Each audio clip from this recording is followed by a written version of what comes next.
Royal Naval College, Greenwich, May 23, 2001. His Royal Highness Prince Philip, Duke of Edinburgh, dedicates the Lewin Gate in honor of deceased Admiral of the Fleet, Sir Terence Lewin. Lewin was Chief of Defense Staff in 1982, when his attentions were turned to a small group of rocky islands off the coast of Argentina. British involvement dated back to 1690, but Argentina also claimed these islands, which they called the Malvinas.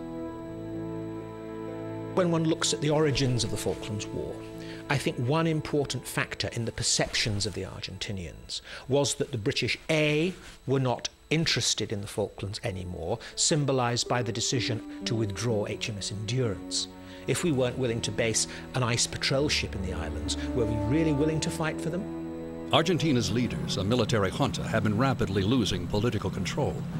A bold move was needed to regain the nation's support.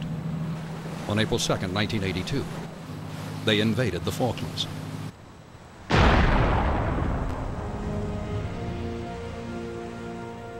Within hours, the British government decided to fight for the islands.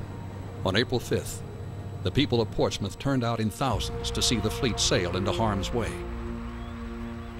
I don't believe the Argentinians expected the Britons to dispatch a task force to retake the island so soon. Aboard one of the ships was 22-year-old Prince Andrew, a Sea King helicopter pilot. It was the largest Royal Navy operation since World War II. The prospects were daunting.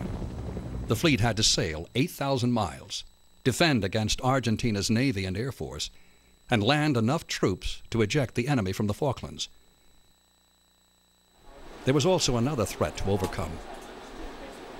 I think what people generally forget about the Falklands, it's a very hostile place. And when we went down there 1 day and 3, it was more than wind force 7. There's no question about that, with very high seas. And that has a wearing effect both on the people and on the ships and aircraft that are operating around the Falklands. On Sunday morning, April 25th, the Argentine submarine Santa Fe is spotted off Cumberland Bay by Lieutenant Commander Stanley's helicopter. His observer, Lieutenant Chris Perry, immediately drops 2 depth charges.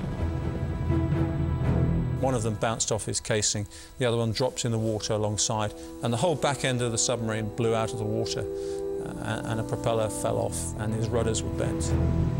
Disabled and taking on water, the Santa Fe struggled back to port. By noon, she was abandoned alongside the jetty at King Edward Point. The carrier battle group arrived on the 1st of May. The first major naval engagement took place the next day.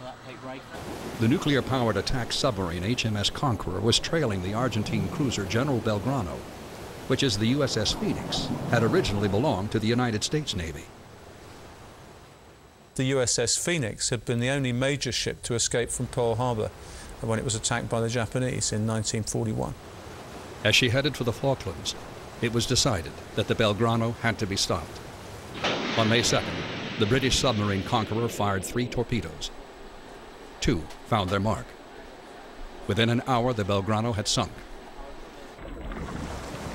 Once the Belgrano was sunk by HMS Conqueror, then it was clear to the Argentines that they could not operate in the vicinity of British nuclear-powered attack submarines. So therefore they had to put into port.